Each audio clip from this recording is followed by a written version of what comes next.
मेरा नाम जयेंद्र जैन है।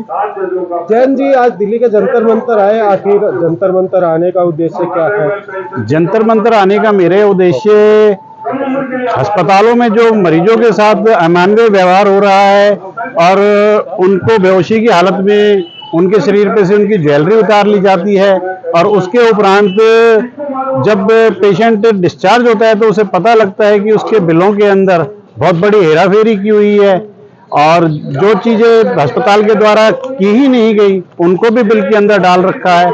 ये मेरा मुख्य उद्देश्य है जंतर मंतर पर आने ये का। घटना आपके साथ हुई या आपके परिवार के साथ? ये मेरे साथ हुई। मेरे चाचा जी जो 70 साल की उम्र के थे, वो अचानक 8 तारीख होली की सुबह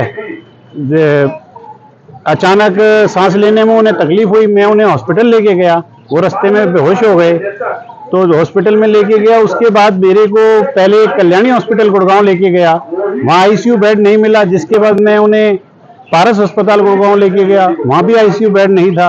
उसके उपरांत मैं फोर्टिस अस्पताल गुरुग्राम लेके गया, जहाँ पर उनके पास मेरे को आईसीयू बेड मिला।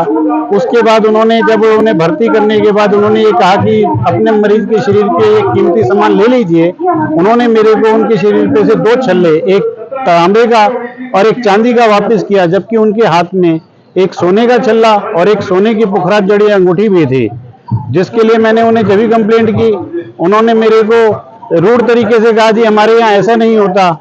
मेरे काफी कहने पे उन्होंने अपने सिक्योरिटी इंचार्ज को बुलाया। मैंने कहा जी मेरे को अभी सीसीटीवी फुटेज दिखाओ, उन्होंने उससे इनकार कर दिया, जिसके लिए मैं लगातार 6 दिन उनसे लड़ता भी रहा। आखिरी दिन उनके सिक्योरिटी इंचार्ज मिस्टर सावंत मुझसे भी मिले, वो बोले जी हम अपने स्तर पर जांच करेंगे।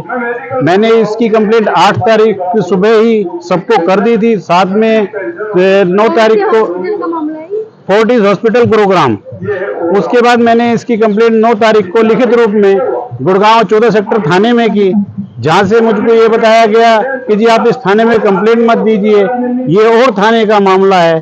फिर जब मैंने कहा जी मैं यहीं कल्याणी हॉस्पिटल इसी थाने में पड़ता है, जब उन्होंने मेरी कंप्लेंट लेकर रख ली, बोले देखते हैं हम जांच करेंगे। मेरे को 11 तारीख को बुलाकर वो कहते हैं कि जी यहाँ कल्याणी अस्पताल में नहीं आपकी अंगूठी उतरी है, आप हमें लिख के दे दीजिए और कहीं और कंप्लेंट करिए। यानी कि प्रेशर भी आप पे बनाया जा रहा है। हाँ, तो अभी क्या चाह रहे? अभी मैं यही चाह रहा हूँ जी कि एक मरीज कोई वो मेले ठेले में नहीं घूम रहा था जो उसके हाथ में से कोई उतार के लेकर पता ही नहीं लगेगा, वो व्यक्ति सिर्फ चंद लोगों के स्टाफ के बीच में, क्योंकि उस दिन संयोग से छुट्टी त्योहार का दिन था, अस्पतालों में भी बहुत लिमिटेड स्टाफ था, उसके बाद भी यदि उसके हाथ से उसका जेवर उतर जाता है और उसकी जांच पुलिस नहीं कर रही है और दोषियों को नहीं पकड़ रही है, मैं यही चाहता हूं कि वो कार्रवाई हो। अपने चाचा के साथ नहीं थे जब हॉस्पिटल में एडमिट हुए? हॉस्पिटल के अंदर मैं अपने चाचा के साथ सिर्फ भर्ती कराने तक था, उसके बाद वो हॉस्पिटल के स्टाफ के अंतर्गत होते हैं। आईसीयू में जब तक वो इमरजेंसी में थे उतनी देर मैं इधर उधर उनके साथ था, परंतु हर वक्त उनके साथ नहीं था। जिस टाइम डॉक्टर उनकी कोई चेकिंग करते हैं वो पर्दा डालकर और उनकी चेकिंग करते हैं, ज्वेलरी भी उन्होंने मेरे सामने नहीं उतारी उनकी। क्या ये इमरजेंसी में जब भर्ती किए थे उस समय का कांड किया, उसके बाद भी? मेरे को जब तक वो इमरजेंसी में थे उसी समय इमरजेंसी के बाहर ही अंगूठी दी गई थी जी उतार कर। तो अभी आप किससे मांग करने आए यहाँ पर? मैं यहाँ पर प्रधानमंत्री जी को, मैंने इसकी मांग, जांच की मांग गुड़गांव 14 सेक्टर थाने से की, उसके बाद उपायुक्त गुड़गांव श्री कला रामचंद्रन जी से की।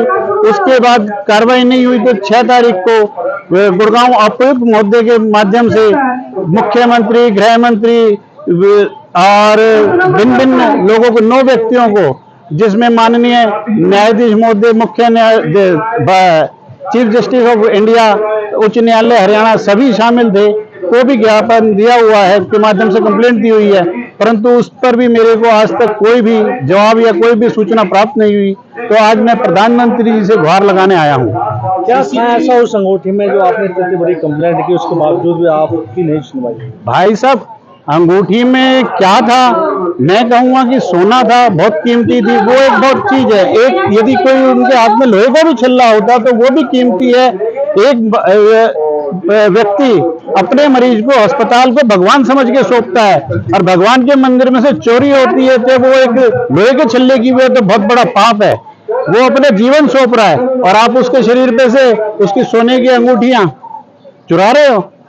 क्या मैंने देखा कि जो आप हाथ में ये पंपलेट ले रहे हैं, हाँ जी। इसमें शायद बिल को लेकर भी आप कुछ बता रहे हैं, बिल को लेकर भी कुछ हुआ आपके साथ? बिल को लेकर भी मैंने ये जो पैसा खर्च किया था अपने अंकल की बीमारी के ऊपर खर्च किया था, मैं इस मुद्दे को नहीं उठाना चाहता था, परंतु जब मेरे को दिखा कि जी यहाँ तो ये अन्याय की ही दुनिया है, तो मेरे को मजबूरी में ये विषय भी आप लोगों के समक्ष रखना पड़ रहा है कि उनके बिलों में जिस टाइम वो बेहोश हुए, सबसे पहले वो 8 तारीख को जब वो बेहोश हुए तो जो सबसे नजदीक हमारे अस्पताल पड़ता था कल्याणी, जिसमें मेरे को पहले आईसीयू बेड नहीं मिला, उनके डॉक्टरों ने उन्हें ऑक्सीजन पर लिया, जब भी उनके शरीर पर ऑक्सीजन पाइप के साथ साथ। वो कौन से हॉस्पिटल की फोर्टिस हॉस्पिटल का है जी। उसमें क्या उसमें जी 8 तारीख को वो भर्ती हुए, 8 तारीख को 2 बार आईसीयू चार्जेस लगा रखे हैं, जबकि वैसे पता लगता है कि जी 24 घंटे में एक बार लगते हैं। पहले मेरे को जो बिल दिए गए थे जी 11 तारीख तक, उसमें 9 तारीख में, 10 तारीख में, 11 तारीख में आईसीयू चार्जेस थे। जब लास्ट में फाइनल पेमेंट देने लगा मैं उन्हें,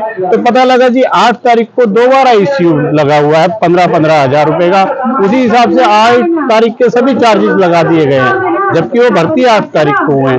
मेरे को अस्पताल कहता है जी कंप्यूटराइज बिल है, कोई गड़बड़ नहीं होती। यदि वो कंप्यूटराइज बिल है, मैनुअल नहीं है, तो यदि कंप्यूटर ने उनका भर्ती और समय और सब चीज उसमें मौजूद थी, कंप्यूटर ने उस चीज को 9 तारीख को नहीं उठाया, 10 तारीख को नहीं उठाया, 11 तारीख को नहीं उठाया, तो 14 तारीख को कैसे कंप्यूटर ने उठा लिया कि वो 14 तारीख को बिल में आ गए, 11 तारीख तक वो चीजें बिल में नहीं थी। यदि वो कंप्यूटराइज बिल था, ये सरासर फ्रॉड बिल हैं जो कि बैठकर बनाए जाते हैं अस्पतालों के द्वारा। उनकी एक ब्रोनोस्कोपी टेस्ट किया हुआ है उन्होंने, पहले उसके चार्जेस 16,000 लगाए, फिर उन्होंने उसके चार्जेस 18,000 रुपए लगाए। पहले उसके अंदर डिस्काउंट दिखाया हुआ था, बाद में वो डिस्काउंट खत्म कर दिया, डिस्काउंट करके जो बिल चार्ज 11,000 रुपए का था वो 18,000 रुपए का हो गया। और उसके बाद उस रिपोर्ट की जिस टाइम डिस्चार्ज हुए उसको मांगा गया, तो पता लगा जी कि ये तो ना तो लिस्ट में है जो उन्होंने टेस्टिंग की लिस्ट के अंदर है, ना नर्सिंग स्टाफ के पास उसकी कोई रिपोर्ट मौजूद थी, ना कोई फिल्म मौजूद थी, कुछ भी उसका मौजूद नहीं था। और साथ ही साथ उनको यूरिन के बैग्स 800 रुपए उन्होंने लगा रखे हैं। जिस टाइम मैंने उन्हें हॉस्पिटलाइज किया सबसे पहले कल्याणी हॉस्पिटल में, बिल आपका बिना मेरा 4.5 लाख रुपए का उन्होंने बिल बनाया था। तो आपके हिसाब से कितना होना चाहिए? देखिए मेरे हिसाब से नहीं, मेरे को बिल, मैंने उनसे कहा कि जी मेरे को बिल आप जो आपकी चार्ज लिस्ट है वो दिखाइए, हरियाणा सरकार ने जो आपको स्वीकृति दी हुई है वो दिखाइए। उन्होंने हर चीज को इनकार कर दिया देने से। यानी कि टारगेट आपको किया जा रहा है कहीं ना कहीं प्रशासन और हॉस्पिटल के द्वारा? नहीं, प्रशासन के द्वारा मेरे को प्रशासन कंप्लेंट नहीं हो रही? कंप्लेंट, मेरी कंप्लेंट के ऊपर पुलिस ने सही तरीके से जांच नहीं की, माल बरामद नहीं हुआ। जांच की मेरी जांच हॉस्पिटल की भी जांच और जो हॉस्पिटल की भी जांच हो, हॉस्पिटल, हाँ जी वो भी, और हॉस्पिटल के बिल में जी जब वो घर आ गए मेरे अंकल, मैंने मार्केटों से जब दवाइयां खरीदी, वही दवाइयां जो हॉस्पिटल के बिल में दी, उनके स्टरलाइज ग्लव्स 1800 रुपए के 16 नॉन स्टरलाइज ग्लव्स, प्लास्टिक का दस्ताना जो यूं ही उतार के फेंक दिया जाता है, एक एक दस्ताना 20-20 रुपए का लगाया हुआ था। मार्केट से मैंने खरीदा 2.5 रुपए 3 रुपए खुला कि जी मैं ये मेरे को 10 दस्ताने दे दो जी, 30 रुपए दे दो। ये 10 दस्ताने का बिल नहीं मिलता, ये खुले पंसारी के पास भी मिल जाते हैं वो दस्ताने। यानी कि आप सिर्फ अपनी कार्रवाई चाह रहे? मैं कार्रवाई चाह रहा हूँ, और ये जो लूट है प्रधानमंत्री जी से यहाँ के माध्यम से अपील करना चाहता हूँ, इसकी जांच की जाए, ताकि जो गरीब आदमी या जो असहाय आदमी, मैं तो बिल दे आया, जो गरीब या असहाय आदमी इस चीज को नहीं, उसको एक कर्ज के जाल में फंसा देते हैं, और कि आगे किसी से धोखाधड़ी ना हो। सीसीटीवी कैमरे की फुटेज पुलिस ने ली अपने रिकॉर्ड? सीसीटीवी कैमरे की सिर्फ कल्याणी अस्पताल की मेरी जानकारी के हिसाब से ली है। मेरे से सबसे पहले पुलिस ने ये पूछा था कि जी आप कैसे प्रूव करेंगे कि जी आपके अंकल ने अंगूठियां पहन रखी हैं। मैंने कहा जी मेरे घर में तो सीसीटीवी है नहीं, आपके घर में है। वो चुप हो गए। उन्होंने जब कल्याणी अस्पताल की सीसीटीवी फुटेज चेक की तो उन्हें ये कंफर्म हो गया कि उन्होंने अंगूठियां पहन रखी थी।